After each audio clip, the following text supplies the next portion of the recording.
오늘은 이만 좀 쉴게요. 모두를 사랑할 수 없듯 모두로부터 사랑받을 수 없다.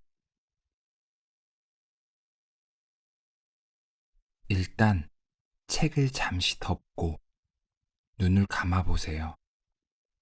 눈을 감는 것만으로 마음을 가라앉히는데 큰 도움이 되니 꼭 해보세요. 그런 다음 내 휴식에 걸림돌이 되는 것들에게 이렇게 말하기 바랍니다. 오늘은 이만 좀 쉴게요. 걱정하는 척 참견하는 사람을 대처하는 방법. 20대 초반, 내 손에 쥐어진 건 아무것도 없었다. 아무리 주먹을 쥐어도 모래알처럼 빠져나갔다. 그때까지만 해도 내가 누군가는 허황된 일이라고 말하는 작가를 꿈꾸게 될 줄은 아무도 예상하지 못했다. 나 역시 스스로가 너무나 보잘것없이 느껴져 작가가 되겠다고 남들한테 말하지 못했다. 대신 아무도 없는 학교 도서관에서 언어를 수집해가며 선한 영향력을 발휘하는 작가의 꿈을 다졌다. 동시에 내 삶을 진지하게 들여다보는 시간을 가졌다. 그런 시간들을 거쳐 2018년 나의 에세이가 출간되었고 그 후 비로소 스스로를 작가라고 당당하게 소개할 수 있었다. 정말로 꿈을 이룰 줄 몰랐으니 숨기기도 했지만 당시에는 주변에 내 꿈을 알리는 일이 무척이나 두려웠다. 주변 사람에게 말해봐야 글로 어떻게 먹고 살 생각이냐? 돈도 안 되는 일을 뭐하러 하냐? 글은 그냥 취미로 써라. 라는 반응이 나올 것이라 생각했다. 그래서 조용히 글을 써 한 권의 책을 출간했다. 동네방네 소문내봤자 그들에게 나를 평가할 기회만 제공할 뿐이라고 생각했다. 고민 상담을 받다 보면 본인이 선언한 목표를 이루는 과정에서 타인의 시선을 못 견디는 사람을 많이 만난다. 그들은 주변 사람이 자기가 하는 일을 못마땅하게 생각한다며 힘들어한다. 무언가를 선언한다는 것은 멋진 일이다. 하지만 그 선언을 실현할 자신이 없다면 말을 아끼는 것도 스스로를 지키는 하나의 방법이다.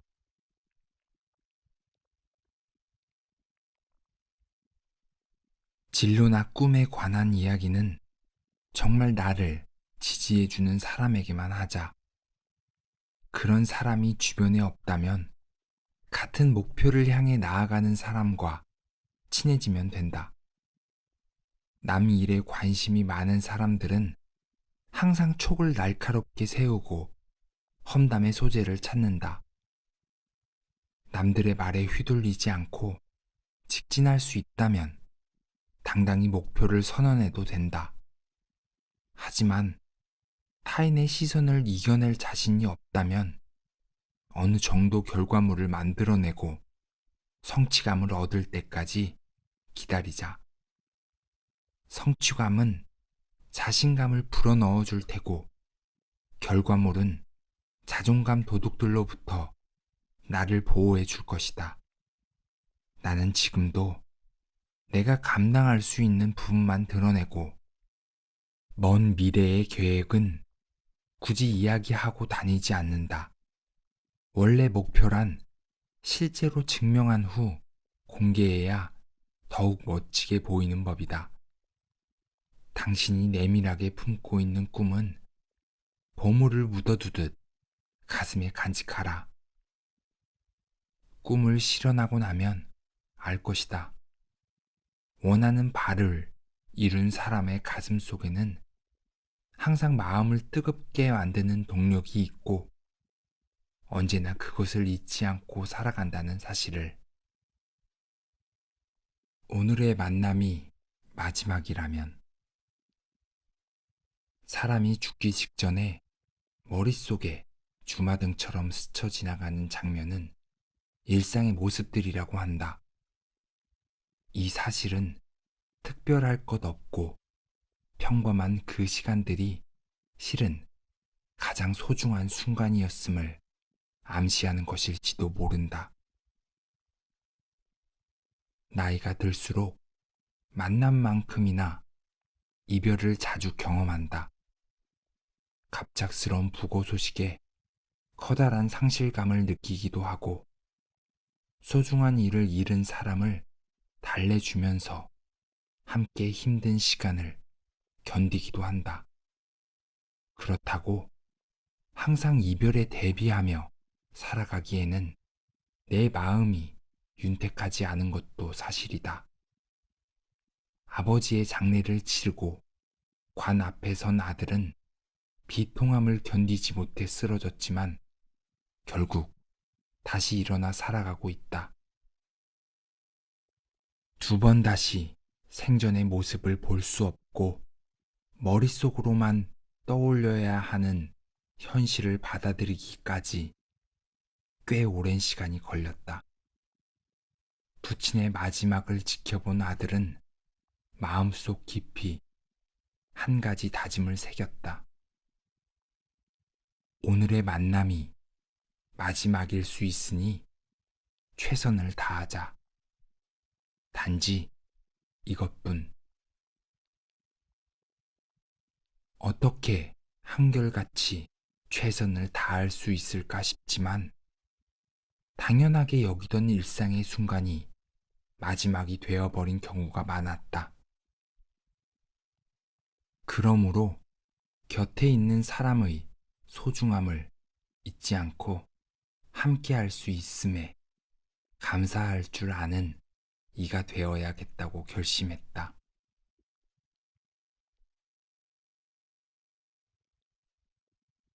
적당히 사는 법. 몇 년 전부터 여유 있는 삶에 대한 사람들의 관심이 높아지고 있다.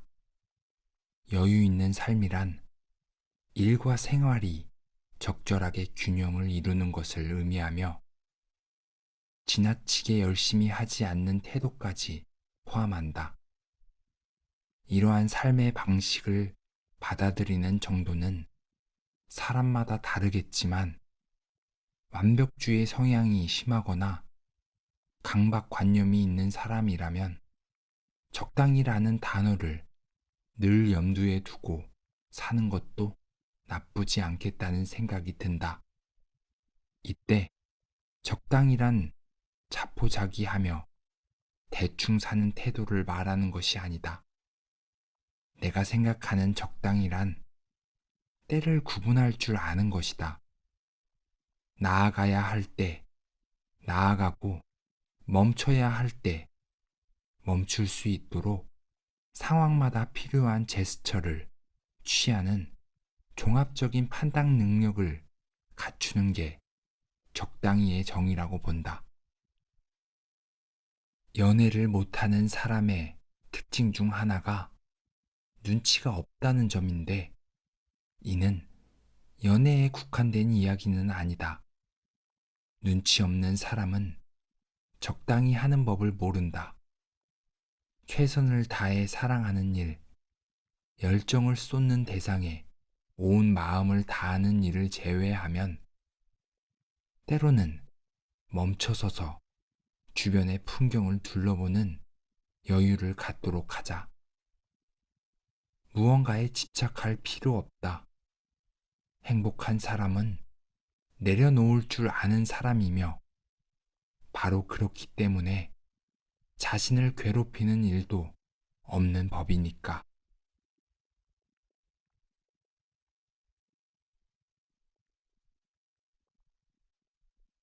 인생이라는 마라톤을 달리면서 다른 사람의 코스를 자꾸 쳐다보면 자신의 코스에 만족하지 못하게 된다.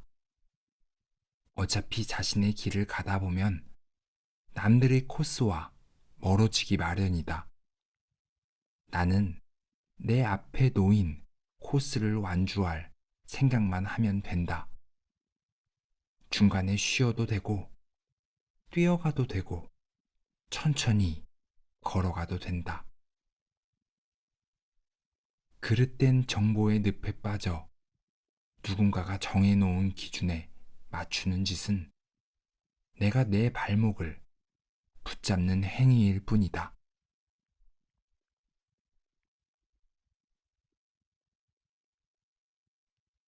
사랑하는 이에게 잔인했던 기억. 연인들은 서로가 없으면 죽을 것처럼 사랑하다가도 막상 갈등에 직면하면 돌이킬 수 없는 돌발 행동을 하곤 한다. 때로는 폭력이라는 형태로 감정을 분출하기도 하고, 말로 상대에게 평생 지워지지 않을 상처를 남기기도 한다. 어릴 적 나는 사랑을 충분히 받지 못해서 사랑받는다는 것이 어떤 느낌인지 잘 몰랐다. 사랑을 제대로 받아본 적이 없으니 다른 사람에게 사랑을 나눠주는 법을 알았겠는가? 첫사랑을 만나기 전까지 내게 사랑이란 상상 속의 동물과도 같았다. 내 입으로 누군가를 소중한 사람이라고 표현할 날이 올 줄 몰랐고, 다정한 목소리로 누군가에게 예쁘다는 말을 속삭일 수 있을 거라곤 생각지도 못했다. 문제는 사랑에 다가갈 용기만 있었지 사랑을 담아낼 그릇은 없었다는 점이다.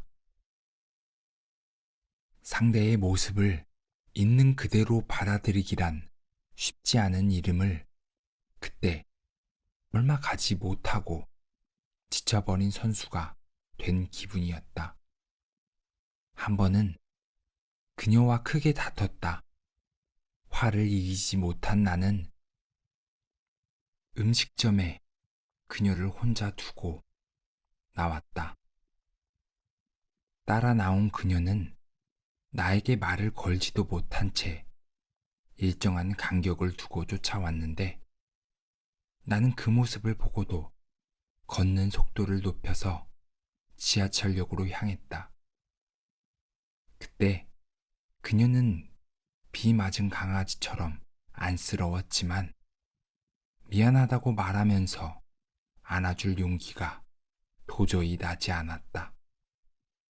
장거리 연애로 얼굴을 볼 수 있는 날이 많지 않았는데도 나는 그녀를 두고 집에 가버렸다. 사랑하는 이에게 버림받아 홀로 남겨진 그녀의 기분은 어땠을까? 씻을 수 없는 상처를 안긴 셈이다. 감정 기복이 심한 나는 그 후로도 여러 번 그녀를 힘들게 했고, 헤어지자는 말도 서너 번 뱉었다. 그때마다 그녀는 괜찮다고 말해 주었지만 이기적인 나는 그 따뜻한 마음을 제대로 살피지 못했다. 이 모든 잘못을 깨달았을 때는 이미 늦었다. 내가 이성을 되찾는 사이 그녀는 이별을 준비했고, 나는 겉으로는 담담하게 이별 통보를 받아들였다. 어렵게 만난 그녀를 쉽게 보내버렸다. 그리고 꽤 오랫동안 아팠다. 그제야 알았다. 그녀는 나와 만나고 있을 때 몇 배는 더 아프고 힘들었으리라는 사실을. 사랑을 통해 성숙해지다. 연인과 헤어지고 1년쯤 지나 그녀에게 다시 연락한 적이 있다. 다시 만났을 때 우리는 둘 다 많이 변해 있었다. 사랑할 때 상대에게 헌신하는 타입인 그녀는 나와 만나는 동안 나를 신경 쓰느라 자신을 챙기지 못했다. 아마 그런 성격에는 그녀가 한 가정의 장녀였고 가족들이 그녀에게 거는 기대가 있다는 점이 한몫했으리라. 그랬던 그녀가 나와 헤어지고 1년이 지난 무렵 자신을 잘 챙기는 사람으로 변해 있었다. 그녀는 가고 싶었던 대학에 당당히 합격했다고 말하며 환하게 웃었다. 한편 과거의 나는 지키지도 못할 약속을 쉽게 내뱉는 경솔한 사람이었으며 용기 있게 도전할 줄 알지만 대책은 없는 그런 사람이었다. 감정 기복이 너무나 심했고 사소한 갈등에도 크게 흔들렸다. 그랬던 내가 잘하는 일을 발견한 후부터는 쉽게 무너지지 않았다. 과거의 내가 근거 없는 자신감만 가득했다면 이제는 근거 있는 자신감을 갖췄기 때문이었다. 매일 글을 쓰는 습관을 유지하다 보니 상황을 좀 더 객관적으로 바라볼 수 있게 되었고, 그러자 감정 기복이 줄어들었다. 말에는 책임이 따른다는 사실을 깨달았기에 항상 말을 아끼게 되었다. 무엇보다 상대를 한결같이 사랑하려고 노력하는 마음을 가지게 됐다. 이 모든 변화가 그녀와 이별을 겪으면서 배운 것들이다. 물론 사람이 한순간에 완전히 달라질 수는 없다. 그저 어제보다 더 나은 사람이 될 수 있도록 노력할 뿐이다. 빅토리아 시대 영국의 소설가 조지 엘리엇은 이별의 아픔 속에서만 사랑의 깊이를 알게 된다 라고 말했다. 그녀와의 만남과 이별을 통해 나는 한 단계 더 성숙해졌다. 가슴 아픈 사랑의 기억은 누구에게나 있으리라 생각한다. 다른 사람은 그 기억을 어떻게 다룰지 모르겠지만 나는 이제 그 기억들을 조용히 과거에 묻어두려 한다.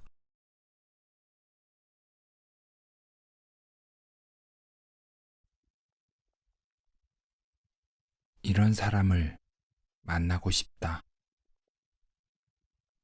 나는 모두에게 매력적인 사람이 아닌 곁에서 진심을 나눌 수 있는 한 사람이 필요하다.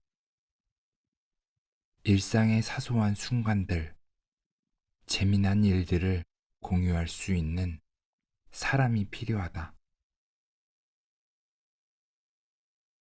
내 옆에 있어줄 단 한 사람은 그런 사람이었으면 좋겠다. 물론 좋은 사람을 얻기 위해서는 나부터 그에게 좋은 사람이 되어야 할 것이다. 처음 만났지만 아주 오래전부터 알고 지낸 사이처럼 편안한 사람을 만나고 싶다. 어쩌다 서운함이 폭발한 날, 감정적으로 던지는 나의 질문에 내가 원하는 대답을 해주지 못해도 내 마음을 알아주려 노력하는 사람. 말 한마디를 하더라도 신중히 하는 사람, 말로 좋은 영향을 주는 사람, 가끔은 거리감이 느껴져도 그 거리를 좁히기 위해 용기를 내 다가와 주는 사람, 무엇보다 사랑하기 때문에 나를 필요로 하는 사람, 매일 행복할 수 없어도 매일 웃을 수는 있다. 우리는 누구나 보장되지 않은 미래의 행복을 쫓지 말고 지금 이 순간 행복해져야 한다는 사실을 알고 있다. 그럼에도 행복해지기 어려운 이유는 행복을 너무 추상적인 개념으로만 이해해서가 아닐까?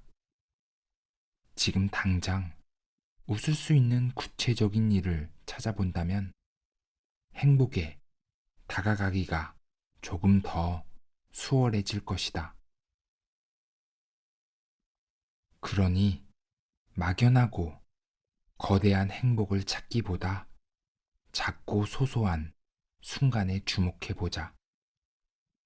좋아하는 사람을 만나는 일, 맛있는 음식을 먹는 일, 재밌는 책이나 영화를 보는 일, 일상에는 미처 깨닫지 못한 사소하지만 소중한 순간들이 많다. 수능이나 자격증 시험을 앞두고 공부하고 있다면 평소 혼자 다니던 독서실을 가끔은 친구와 함께 가보자. 오가는 길에 잠깐 떠드는 수다가 스트레스를 다소 줄여줄 것이다. 혼자 웃고 넘기던 인스타그램이나 페이스북 게시물도 댓글로 친구를 소환해서 즐거움을 나눌 수 있다. 이렇듯 지금 당장 웃을 수 있는 일은 주변에 널려 있다. 이렇게 말하면 어떤 이는 코웃음을 치면서 고작 그 정도로 행복해질 수 있느냐고 묻는다. 하지만 나는 되묻고 싶다. 이렇게 소소한 행복도 느낄 수 없는데 어떻게 큰 행복을 손에 넣을 수 있겠냐고 말이다. 내가 생각하는 행복은 소소한 만족감이 모여 이루는 시간이다. 힘들고 막막한 때일지라도 작은 웃음으로 긴장을 해소할 줄 안다면 이미 당신은 행복하게 지내고 있는 게 아닐까? 행복한 사람은 주변에서 아무리 시기하고 질투하고 끌어내려도 결국 다시 일어난다. 말로 행복을 표현하지 않아도 온몸으로 행복을 느끼며 그런 태도가 그 사람의 삶 전체에 긍정적 영향을 미친다. 그러니 우리 같이 행복해지자. 바다를 보러 가고 싶은 마음. 바다를 바라보면 모든 고민이 물살에 휩쓸려 가는 것만 같다. 물속에서 헤엄칠 때는 자유로워지는 기분이다. 파도 소리는 내게 안정감을 준다. 그래서 나의 연인도, 친구도, 나도 위로가 필요한 순간마다 바다 보러 가자 라고 말한다. 자연을 바라볼 때 사람의 뇌는 휴식 상태가 된다고 한다. 그래서 휴식이 필요할 때나 글 쓰는 데 집중하고 싶을 때는 꼭 바다로 간다. 혼자 봐도 좋고 함께 봐도 즐거운 바다는 이제 나의 은신처가 됐다. 갈 곳이 없을 때 잠시 머무르다 가는 그런 곳, 타자기 소리와 함께 조용히 영감을 나누는 곳, 이제 바다는 내 삶의 일부분이 되었다. 삶에 회의감이 든다면 이따금 이유 없이 공허하고 무기력할 때가 있다. 나는 정말 잘하고 있는 걸까? 아무리 긍정적으로 생각하고 앞으로 나아가려 해도 답답한 마음이 사라지지 않는다. 어쩌면 지금 내가 원하는 성과를 어느 정도 이룬 이유는 열심히 살아서가 아니라 매번 운 좋게 맞는 길을 선택해서일지 모른다. 애초에 성공이라는 고지는 노력만이 아니라 노력의 운이 보태져야 다다를 수 있기 때문이다.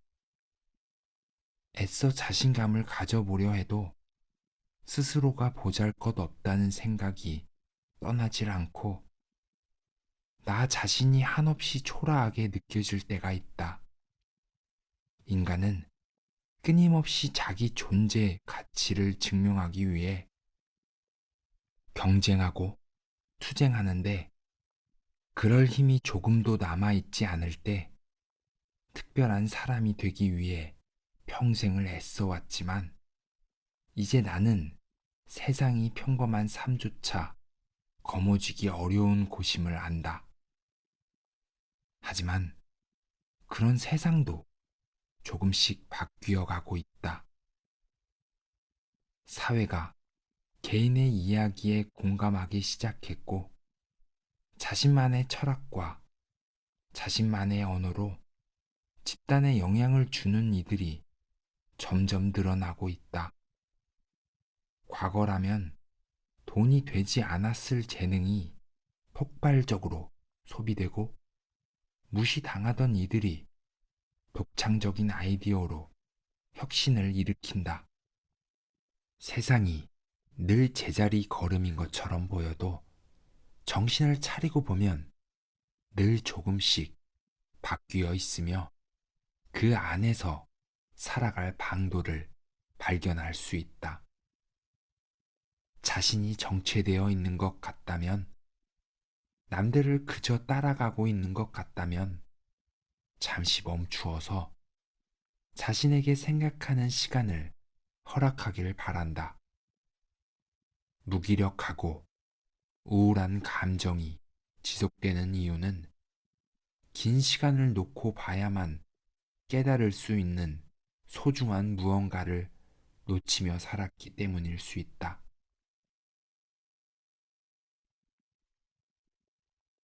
마음을 살펴야 하는 이유.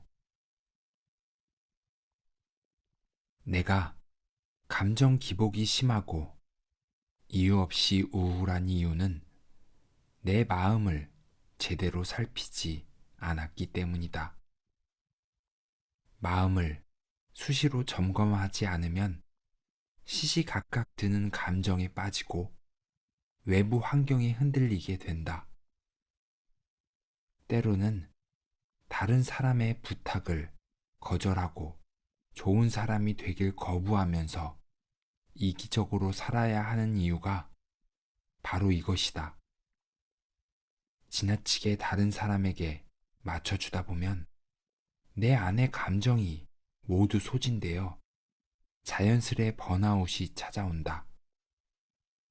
나의 본분은 지키되 자신의 한계를 파악하고 무리하지 말아야 한다. 다른 것에 치우치지 않고 중심을 잡으며 나아갈 방향을 뚜렷하게 설정할 때 두려움은 사라진다. 알 수 없는 미래가 두려운 이유는 내가 어떤 사람인지 모르기 때문이다. 우리는 스스로를 이해하지 못하기에 쉬면서도 무언가를 해야 할 것 같은 불안에 시달린다. 내가 어디로 가야 하는지 알고 무엇을 좋아하고 싫어하는지 어떤 것이 필요한지 알고만 있다면 쉬는 시간을 가져도 스트레스를 받지 않는다. 그렇다. 자신의 마음을 살필 줄 아는 사람에게 휴식은 바닥난 에너지를 정비하는 시간이 될 것이다.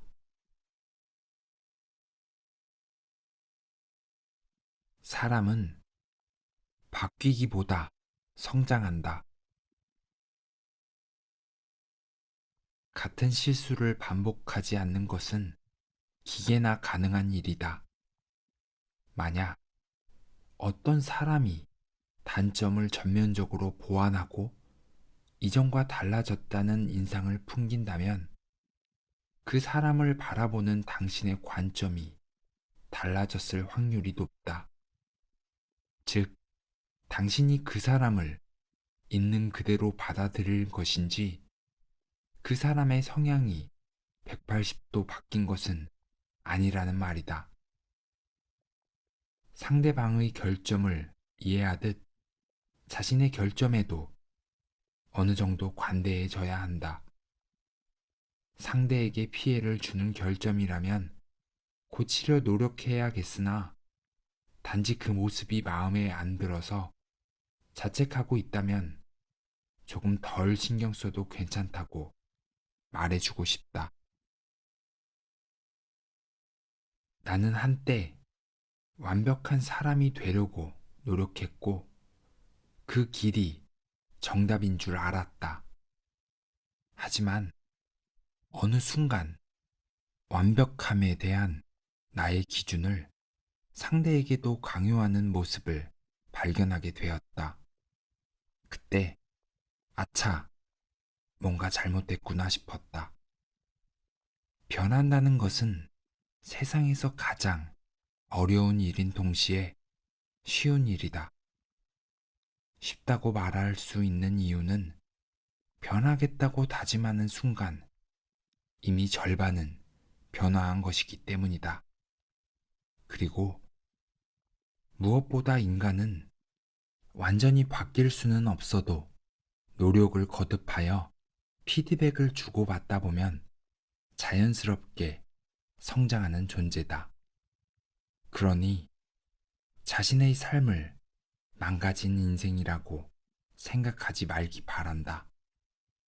그저 더 나은 내가 되고 싶은 그 마음 하나만 간직하면 충분하다. 간절한 사람에게 나머지 행동은 알아서 따라오기 마련이니까. 여행을 바라보는 시선. 여행을 갔다가 삭막한 현실로 돌아오면 이런 생각을 하는 사람이 있다. 차라리 그 돈을 모아서 차를 샀으면 어땠을까? 그 돈으로 비싼 옷 한 벌 샀으면 좋았을 텐데. 그들은 여행에 투자한 비용으로 할 수 있었던 일들을 따지며 여행 다녀온 사실 자체를 후회한다. 하지만 나는 여행이야말로 정말 값진 일이라고 생각한다. 여행 다니길 즐기는 사람이라면 이 말에 동의할 것이다.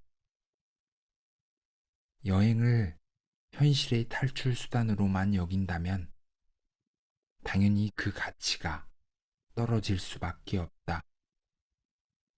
여행을 다녀올 때마다 자괴감이 드는 당신에게 갭이어를 소개한다. 갭이어란 모든 학업이나 일을 중단하고 봉사활동, 여행, 진로 고민 등의 시간을 갖는 것을 말한다. 한국 갭이어라는 단체를 운영 중인 안시준 대표는 여행은 최고의 공부다에서 여행을 하면서 원래 나라고 생각하던 나는 어디 가고 전혀 새로운 내가 불쑥불쑥 나타나고 있었다 라고 말한다. 또한 많은 여행 에세이에서 여행을 가면 다른 세상이 보이는 게 아니라 또 다른 나를 발견하게 된다라고 언급한다. 여행이 우리에게 주는 선물은 몰랐던 나의 모습이다. 이 가치를 아는 사람은 여행을 통해서 자아를 성찰하고 스스로 발전한다. 우리 사회에 한참 인문학 열풍이 불던 때가 있는데, 인문학이 사람을 연구하는 학문이라면 여행이야말로 진정한 인문학이 아닐까? 나는 여행지에서 풍경을 카메라에 담는 것보다 그곳에 있는 나의 모습을 3인칭 시점으로 머릿속에 그리는 것에 집중한다. 그리고 내가 어떤 기분인지 들여다보고 그 섬세한 감정들을 구체화시켜 글에 담는다. 그렇게 기록과 함께 사진을 찍어 놓으면 나중에 사진을 꺼내 봤을 때 당시의 느낌을 어느 정도 재현할 수 있다. 아, 내가 이때는 이런 생각을 하고 있었구나 라는 생각이 들면서 자신과 대화하는 시간을 가질 수 있다. 만약 앞날이 막막하거나 어디로 가야 할지 갈피가 잡히지 않으면 한 번쯤 혼자서 여행을 다녀오길 추천한다.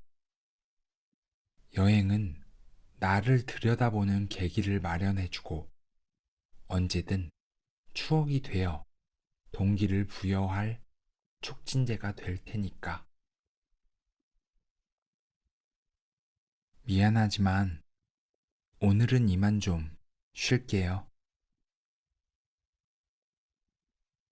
중국의 베스트셀러 작가 리 샹롱은 당신은 겉보기에 노력하고 있을 뿐에서 휴식이 무엇인지 설명하기 위해 어느 스타 강사의 삶을 예로 든다.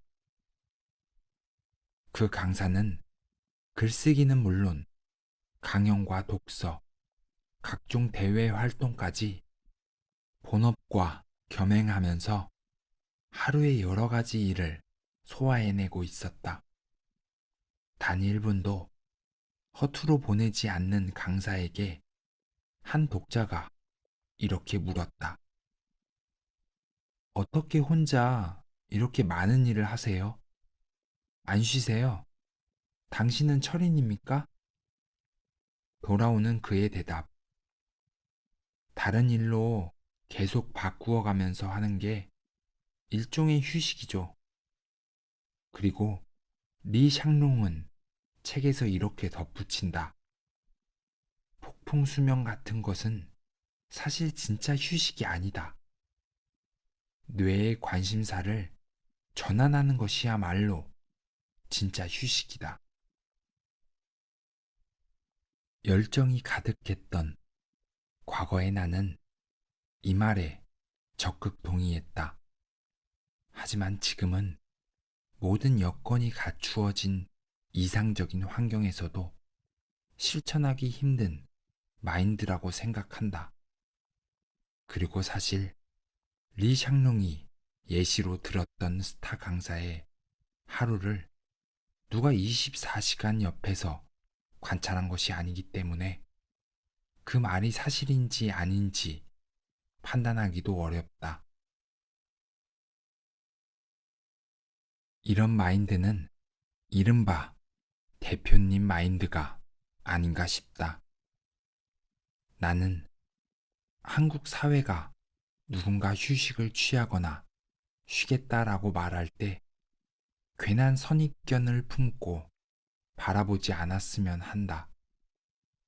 끊임없이 움직여야 성실한 사람이라는 생각, 혹은 일을 멈추면 현실에 안주하고 있는 사람이라는 인식 말이다.